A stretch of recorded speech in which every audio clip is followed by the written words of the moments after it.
He promised a surprise dinner, a rekindling of romance, but the text I found on his laptop revealed a sinister plot, making me realize I wasn't the guest of honor, but the victim. The little bubble with 3 dots appeared and disappeared, a tiny digital heartbeat that made my own pulse quicken. I was sitting on the edge of our bed, phone in hand, a ridiculous, giddy smile plastered on my face. Mark and I had been married for 7 years, and while the wild, unpredictable passion of our first year had settled into a comfortable, loving rhythm, a text like the one he'd just sent could still make me feel like a teenager with a crush. "Don't make any plans for tonight," it had read, followed by a winky face emoji. "Just be ready by 7:30. There's a surprise." À surprise. The word itself was a little explosion of possibilities. Mark wasn't a grand gestures kind of guy. His love was in the quiet, everyday things, the way he always made me a coffee in the morning exactly how I liked it, the way he'd put his hand on the small of my back in a crowded room, the way he'd listen, really listen when I talked about my day. So, a pre-planned, capital S surprise? This was big. My fingers flew across the screen. À surprise? What kind of surprise? Do I need to dress up? Casual? What's the occasion? It's not our anniversary. I hit send, my mind already racing. Was it that little French bistro I'd pointed out last month? Had he finally booked that weekend getaway to the coast we'd been talking about for ages? The 3 dots reappeared. Dress up. His message finally came through. Like first date dress up. And the occasion is you. My heart did a little flip. God, I love this man. The comfortable rhythm was wonderful, but a jolt of the old romance was like a shot of adrenaline. I spent the next hour in a state of delighted frenzy, pulling dresses from my closet, holding them up to the mirror, and discarding them. Finally, I settled on a deep emerald green silk dress, one I hadn't worn in years. It was the dress I'd worn on our 3rd date, the night he told me he was falling in love with me. Felt right. As I was finishing my makeup, a familiar chime echoed from the living room. It wasn't my phone. It was his work laptop, which he'd accidentally left on the coffee table in his rush to get to a client meeting this morning. A moment later, my phone buzzed. It was Mark. "Hey babe, so sorry to ask, but I'm an idiot.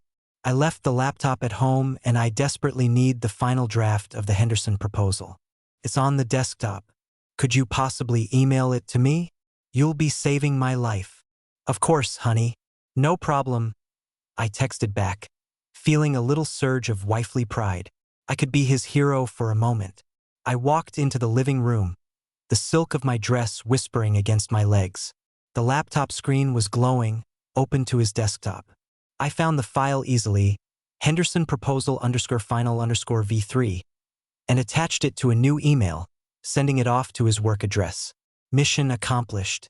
I was about to close the lid when a notification banner slid down from the top right corner of the screen. It was from his message app, the one synced to his phone. The name wasn't one I recognized. "Alex." The message was short. "Are you sure about this, man? There's no going back after tonight." My brow furrowed. "Alex? A friend from work? Maybe?" The message felt heavy, intense. Probably just a stressful work project. I told myself to close the laptop to respect his privacy. But my curiosity, now tinged with a faint, unidentifiable unease, got the better of me. My hand hesitated over the trackpad. "It's just work stuff," I reasoned. "What's the harm?" I clicked on the notification. The message app opened, revealing the full conversation. It was from today.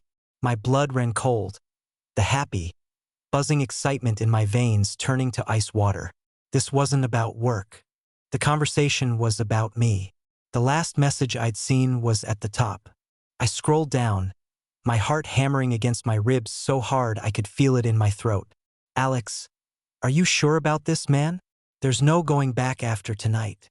"Mark, I'm sure. It's the only way. She'll get over it eventually." Get over what? The surprise? Why would I need to get over a romantic dinner? "Alex, I don't know. It seems cruel. After 7 years. Mark. The cruelty is letting it go on any longer. Everything is set. She has no idea." He was right. I had no idea. My mind was scrambling, trying to fit these words into a context that made sense. Was he leaving me? Was that the surprise?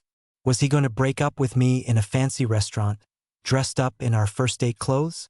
The thought was so monstrous, so utterly alien to the man I knew, that I almost laughed. But then I saw the next message, and the air left my lungs in a single silent gasp. Alex, what about the package? Is it ready? Mark. Ready and waiting in the garage. She won't suspect a thing. She'll just think it's part of her surprise. Just make sure you're in position by 8 p.m. sharp. We do this clean. Package? Garage? In position. The words swam before my eyes, twisting the romantic evening I had envisioned into something dark and terrifying. This wasn't a breakup. This was a plan. Coordinated, calculated event. The emerald dress suddenly felt like a costume for a victim. My hands started to shake as I scrolled to the very last message, the one Mark had sent just moments before. Mark, don't worry. By the time she realizes what's happening, it will be far too late. The world tilted. For a moment, I couldn't breathe, couldn't think. The words on the screen blurred, swimming in a sickening haze. Far too late. My living room, with its cozy throw blankets and framed photos of our smiling faces, suddenly felt like a stage set for a horror movie. My own home had become a hostile space. I clicked the laptop shut with a snap that echoed in the profound silence, my hand trembling so violently I could barely control it. My reflection stared back at me from the dark screen, a woman in a beautiful dress with a mask of terror for a face. My first instinct was to scream. My second was to run, to burst out the front door in my emerald dress and just keep going. But where would I go? And what would I say? My husband is planning a surprise for me, but his texts are scary. I sounded like a lunatic. They would tell me I was misinterpreting things, that it was a prank, an elaborate surprise party setup. But the words, cruel, get over it, do this clean. No party planner writes those words. My mind raced, desperately trying to find an alternate explanation. Maybe package was a code word for a new car? Maybe in position meant a photographer was waiting to capture my reaction? But the bag of lime, no wait, there was no bag of lime. My mind was filling in the blanks with things from movies, my panic inventing details to justify the terror. I had to be calm. I had to think. The garage. He said the package was in the garage. My bare feet were silent on the cool hardwood floor as I crept towards the door that led to the garage. I'd taken off my heels the moment I stood up, moving on pure instinct. Every creak of the house, every hum of the refrigerator was magnified, a potential alarm signaling my discovery. The man I'd loved for 7 years, the man whose favorite shirt I was planning on washing tomorrow, was apparently coordinating a sinister plan against me with someone named Alex. The cognitive dissonance was so strong it made me feel nauseous. The doorknob was cold against my sweaty palm. I turned it with agonizing slowness, praying it wouldn't make a sound. It opened with a soft click. The garage was dark, save for the weak evening light filtering through the single grimy window. It smelled of gasoline, old newspapers, and sawdust, the familiar scent of Mark's weekend projects. But tonight, it smelled like a tomb. I fumbled for the light switch, my fingers brushing against the cold wall. I flicked it on. The bare bulb overhead flickered to life, casting long, distorted shadows across the clutter. My eyes scanned the space, past the lawnmower, the overflowing recycling bins, the rack of tools hanging neatly on the pegboard wall. And then I saw it. It wasn't a box wrapped in festive paper. It was a brand new, heavy-duty black footlocker, the kind you see in movies used for transporting military gear or other things. It was tucked behind our old camping equipment, almost but not quite out of sight. It was pristine, without a single scratch or speck of dust on it, a stark contrast to everything else in the garage. It was locked with a heavy silver padlock. My heart sank. Package. My gaze drifted from the footlocker to the wall beside it. My blood didn't just run cold, it evaporated. Leaning against the wall, just as new and out of place as the footlocker, were 2 items. A brand new shovel with a sharp, pointed blade, the price sticker still on its wooden handle, and next to it a large, heavy paper sack. I didn't need to read the label. I knew what it was. It was a bag of garden lime. This time, the details weren't from a movie. They were real. They were here. A locked trunk, a new shovel, a bag of lime to speed decomposition and mask the smell. There was no misunderstanding this. This wasn't a surprise party. This was a burial kit. The surprise wasn't a dinner. The surprise was that I wasn't supposed to survive it. A wave of dizziness washed over me, and I braced myself against Mark's workbench, my silk dress snagging on a splinter of wood. I had to get out. I had to call the police, my parents, anyone. I pulled out my phone, my fingers fumbling with the screen, trying to dial 911. My vision was blurry with tears of pure, unadulterated terror. And then I heard it, the low rumble of the garage door opener. The sound was a thunderclap in the silent garage. My breath caught in my throat, a strangled, useless thing. He was home. He was early. The metal door began to groan and rattle as it started its slow ascent, a curtain rising on the final act of my life. Headlights sliced through the darkness at the bottom of the door, sweeping across the concrete floor and illuminating the dust motes dancing in the air. I was trapped. The only other way out was through the house, and he would be at that door in seconds. Frantically, my eyes darted around the cluttered space, searching for a place to hide. My emerald green dress was a beacon in the dim light. There was nowhere to go. The car, the workbench, the shelves of junk. I scrambled behind our SUV, crouching down between the cold metal of the door and a stack of old tires. I flattened myself against the wall, pulling my bright dress in tight around me, making myself as small as humanly possible. I held my breath, listening to the garage door complete its journey, the engine of his car cutting off, and the final, terrifying sound that sealed my fate. The car door opening, and his familiar footsteps hitting the concrete floor just feet from where I was hiding. My own breathing was a roaring ocean in my ears, so loud I was sure he could hear it. I pressed my cheek against the cold, grimy metal of the SUV, the smell of rubber from the old tires filling my nostrils. I squeezed my eyes shut, as if not seeing him would make me invisible. His footsteps stopped just on the other side of the car. I could have reached out and touched his leg. One wrong move, one sharp intake of breath, and it would all be over. He let out a heavy sigh, the familiar sound of a man coming home after a long day. It was so normal, so mundane, that it made the situation 1,000 times more terrifying.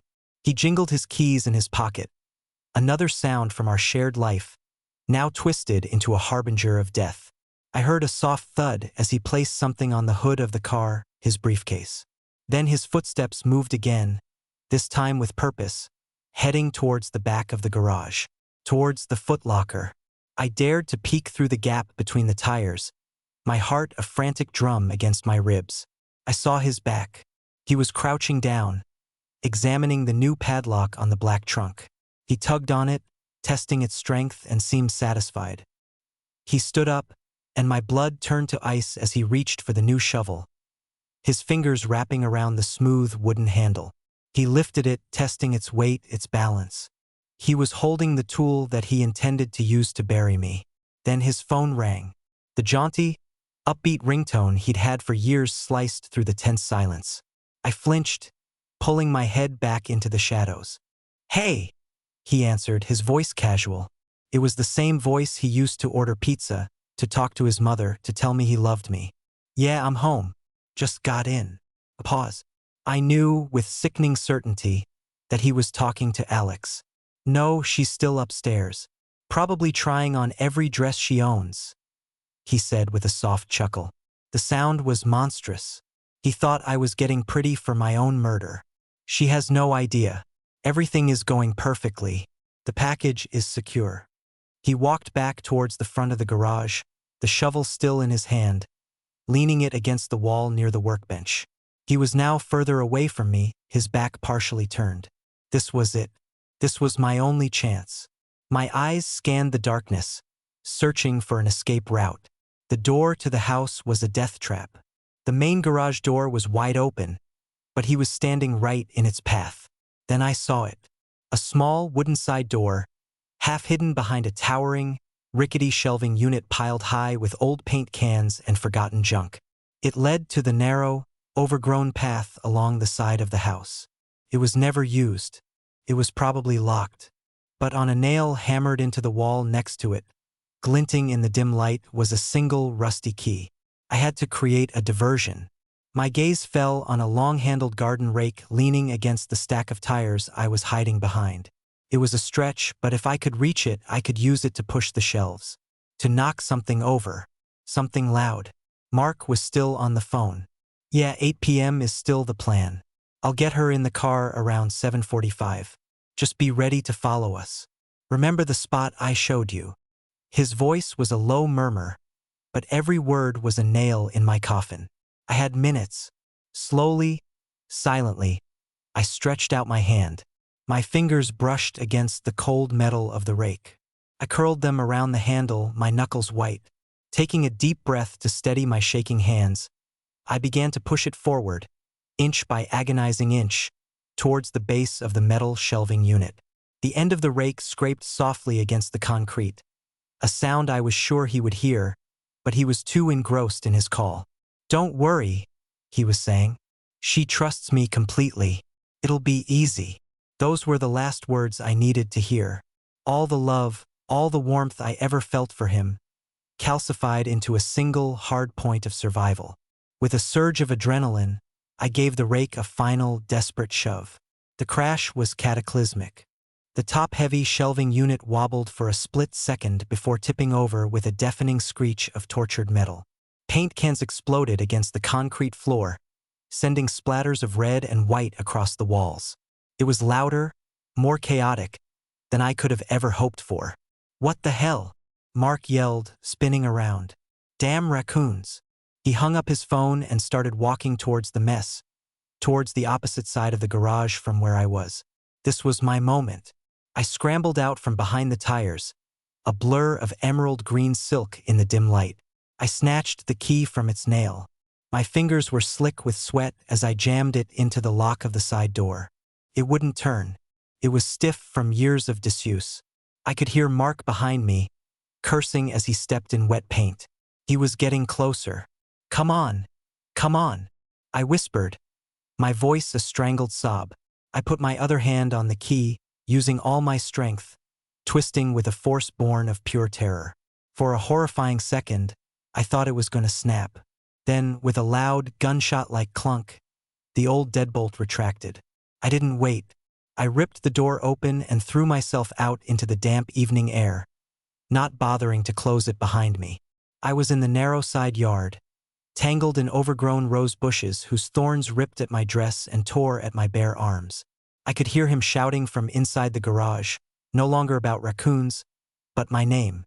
"Sarah? Is that you? What are you doing out there?" I crashed through the bushes, half sobbing, half gasping for air, my bare feet sinking into the soft, wet earth. I just had to get to the front of the house, to the street, to scream, to find a neighbor, to do anything. I reached the edge of the back patio and peered around the corner of the house. The street felt a million miles away. And then, the back porch light flicked on, flooding the yard with a brilliant, unforgiving yellow light. He wasn't in the garage anymore. He'd come through the house. He stood there on the top step, not holding a shovel, not looking frantic or enraged. He was perfectly calm. He held a glass of wine in his hand, and a small, thoughtful smile played on his lips as his eyes scanned the darkness of the yard, finally landing directly on me cowering by the corner of the house. He didn't yell. He didn't run after me. He just took a slow sip of his wine, his eyes locking with mine, and spoke in a voice that was eerily gentle, a voice that was 1,000 times more terrifying than any shout. "Well," he said, his smile widening, "looks like you found your surprise a little early." His calmness was a physical blow, more disorienting than any violence. The man I'd seen on the phone, the man with the shovel and the burial kit, was gone. In his place stood my husband, Mark, looking at me with an expression of mild amusement, as if he'd caught me sneaking a cookie before dinner. My terror-fueled adrenaline rush crashed, leaving me shaky and confused. My mind, which had been screaming run, was now stammering, searching for a script. What was happening? Mark, the garage. I stammered, my voice thin and reedy. I gestured vaguely behind me, towards the source of my horror. The footlocker. The shovel. He took another slow sip of wine, his eyes never leaving mine. Ah yes, the package, he said, the word dripping with a dark, private humor. He swirled the red liquid in his glass. I was wondering when you'd get to that. You were always the curious one. He descended the steps slowly, deliberately, his shoes making soft sounds on the stone patio. I instinctively backed away, stumbling over a loose paving stone, the rough edge scraping my bare heel.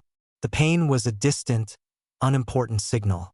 Every nerve in my body was focused on him, on the predator-like grace in his movements. What are you doing? I whispered, the question feeling utterly inadequate for the sheer insanity of the situation. Who is Alex? What is that stuff for? So many questions, Sarah, he said, his voice a low, soothing murmur that was a terrifying counterpoint to his words. He was closer now, close enough for me to see the reflection of the porch light in his dark eyes. Alex is a business associate, and the stuff is just for a project. You don't need to worry your pretty little head about it. He gestured to my torn dress, a flicker of something unreadable in his expression. You've ruined your dress. That's a shame. It was always my favorite. His condescension was a spark on a tinderbox of fear. A project? Mark, I saw your texts. There's no going back after tonight. Do this clean. You were planning to kill me. The words came out in a rush, a sob catching in my throat. Saying it out loud made it real, and the reality was a crushing weight. He stopped, a few feet away from me. He threw his head back and laughed. It wasn't a maniacal laugh from a horror movie. It was his laugh, the one I'd heard 1,000 times when I'd told a bad joke or when we watched our favorite comedy show. It was warm and rich, and it was the most horrifying sound I had ever heard. Kill you? He finally said, wiping a tear of mirth from his eye. Oh, honey. No. God, no. Do you really think I'm that unimaginative? He took the final step, closing the distance between us. Before I could react, his hand shot out, not to strike me, but to gently cup my cheek. His touch was warm, familiar, and utterly repellent. I flinched but didn't pull away, frozen by a mixture of fear and a desperate, insane need to understand. I would never kill you, Sarah, he whispered, his thumb stroking my skin. I love you. I just don't want to be married to you anymore. And unfortunately, you're not the kind of woman who just walks away quietly. The confession was so simple, so mundane in its cruelty, that it took my breath away. Divorce. This was all about a divorce. But the footlocker, the lime, then, what is all that for? I asked, my voice barely audible. His smile returned, but this time it was different. It wasn't amused. It was cold. Leverage, he said simply. Insurance. You see, a simple divorce is messy and expensive. You'd be entitled to half of everything. My business, this house, my savings, everything I've worked for. But a wife who disappears under mysterious and, frankly, criminal circumstances, that's a different story. The pieces clicked into place with sickening clarity. He wasn't going to kill me. He was going to frame me. The footlocker, he continued, his voice dropping to a conspiratorial whisper, is for a different kind of package. Something Alex is providing. Something illegal. Something that, when the police find it in our garage, along with your fingerprints all over it and a brand new shovel, will make you look very, very guilty of a very serious crime. My mind reeled. The texts. She won't suspect a thing. She'll just think it's part of her surprise. He was going to plant something in the trunk, get my prints on it, and then call the cops. He'd probably claim I was involved in some dark business and that he was the terrified, innocent husband. I'd be arrested. I'd be ruined. And he would be free with all of his money. The plan was diabolical but horrifically, flawlessly logical. You're insane? I breathed, the words tasting like ash in my mouth. I'm pragmatic. he corrected me softly. Now we have two options. Option 1, you can run. Scream for the neighbors. Call the police. But who will they believe? Me, the calm, rational husband? Or you, the hysterical wife in a torn dress, babbling about a murder plot? And by the time they get here, I'll make sure there's nothing for them to find in the garage but a tipped-over shelf. Option 2. He paused, letting the silence hang between us. He leaned in closer, his wine-scented breath warm against my ear. You play along. We have our lovely surprise dinner. We come home. You help me with a little project in the garage. And then, tomorrow you pack a bag and you disappear. You sign the divorce papers I've had drawn up, the ones where you waive your rights to everything, and you start a new life somewhere else. If you do that, then the package never materializes. The police are never called. You walk away, and I let you go. It was a checkmate, perfectly constructed trap. He had thought of everything. My word against his, my panic against his cool calculation, and the unspoken threat hung in the air. If I didn't cooperate, he would proceed with his original plan to frame me. Either way, I lost everything. Tears of rage and despair welled in my eyes. The love I had for this man had curdled into a black, corrosive hatred. I looked into the eyes of the stranger wearing my husband's face and made my choice. Fine, I choked out, the word tearing at my throat. A slow, triumphant smile spread across his face. I knew you'd be reasonable, he said. He took a step back, holding out his arm to me as if we were about to enter a ballroom. Now go and fix your makeup. We have a reservation to get to. Our table is waiting. He was watching me, his eyes sharp and calculating, waiting for my next move. He thought he had won. He thought I was broken, that I had accepted my fate.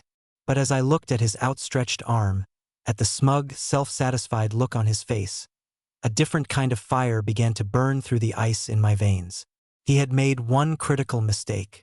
He had told me his plan, and in doing so, he had just given me a weapon, because he thought this was the end of the game, but I knew we were just getting started. He had his plan. Now I needed to make my own, and it started with getting into his car. I walked back into the house like a ghost, my torn dress a testament to the night's horror. Mark followed me, humming a cheerful tune, the picture of a happy husband taking his wife out for a romantic evening. The normalcy of it was a grinding stone against my raw nerves. In the bathroom, I stared at my reflection. The woman looking back was a stranger, her eyes too wide, her face pale under the makeup I had so carefully applied just an hour ago. My hands were shaking so badly I could barely hold the concealer to cover the scratches on my arms. Every move was a performance. I had to be the defeated wife. I had to make him believe he had broken me. As I repaired my makeup, my mind was a whirlwind of frantic, half-formed plans. I couldn't call the police from the house. He would hear me. I couldn't text for help. He might check my phone. He had isolated me completely. My only hope was to get out of the house, to get somewhere public. The restaurant. He was waiting for me at the bottom of the stairs, holding my favorite wrap. He draped it over my shoulders, his fingers lingering for a moment too long. There now, he said, his voice laced with mock tenderness. Beautiful as ever. Shall we? The drive to the restaurant was the longest 20 minutes of my life. He chattered on about his day, about a funny email he'd received, about the traffic. I sat in the passenger seat, a silent, porcelain doll, offering non-committal hums and nods, my mind racing. The restaurant was a high-end Italian place downtown, always busy, always filled with people. That was my stage. I needed witnesses. We were seated at a quiet corner table, dimly lit and intimate. It was supposed to be romantic. Tonight, it felt like an interrogation room. Mark ordered a bottle of expensive red wine, the same kind he'd been drinking on the patio. He filled our glasses, his smile never faltering. To us, he said, raising his glass, and to new beginnings. I raised my glass, my hand trembling just enough to be noticeable. I let a single tear roll down my cheek, a carefully curated drop of despair. Mark, I don't understand why. He leaned forward, his voice low. I told you, Sarah. It's just business. This is cleaner. Better for both of us in the long run. He thought I was talking about the divorce. He had no idea what I was really asking. My opening came when the waiter arrived to take our order. He was a young man, barely in his 20s, with kind eyes. As Mark was distracted, listing off our choices, I did something I'd planned in the bathroom. I accidentally knocked my heavy, ornate fork off the table, clattered loudly on the tiled floor. "Oh, I am so sorry," I said, my voice deliberately shaky. As the young waiter bent down to retrieve it, I leaned forward as if to help him. Under the cover of the tablecloth, my hand shot out and I pressed a small, folded piece of paper into his. It was a page I had ripped from the notepad by our bed, and on it, I had scrawled a message in lipstick: "Call 911. My husband is going to frame me. Garage. Black Footlocker. License plate JXT487. He has my phone." The waiter's fingers closed around the note. His eyes met mine for a split second, and in that fleeting moment, I saw not confusion, but a flicker of understanding and alarm. He straightened up, placed the fork back on the table, and said, "Not a problem at all, ma'am." He gave a curt nod and walked away, not towards the kitchen, but towards the hostess stand near the front of the restaurant, where the main phone was. My heart was a jackhammer. Now I just had to stall. "So, what happens tomorrow?" I asked Mark, my voice barely a whisper, forcing myself to play the part of the victim. "Where do I go?" He launched into his prepared monologue, his voice dripping with false sympathy. He explained how I would pack a bag, how a car would be waiting for me, how I would be given a sum of money, a pittance I was sure to start over. He was so caught up in his own cleverness, so assured of his victory, that he didn't notice the subtle shift in the restaurant's atmosphere. He didn't see the hostess speaking urgently into the phone, her eyes darting towards our table. He didn't see the manager discreetly walking towards the entrance, peering out into the street. "And you have to understand, Sarah," he was saying, "this is really the best way." He was cut off by the sudden appearance of two uniformed police officers at our table. Mark's face froze, a perfect mask of confusion and surprise. "Officers? Is there a problem?" he asked, his voice smooth as silk. "Sir, are you Mark Jennings?" one of the officers asked, his hand resting on his hip. "I am. What's this about?" "We received a call about a possible domestic threat and illegal activities at your residence. We'd like you to come with us to answer a few questions." Mark's eyes darted to me, and for the first time, I saw a crack in his calm facade. He saw the defiance in my gaze, the end of my performance. Pure, unadulterated fury flashed in his eyes. He had been outplayed. "This is ridiculous," he sputtered, trying to regain control. "My wife, she's emotionally unstable. She's been making things up."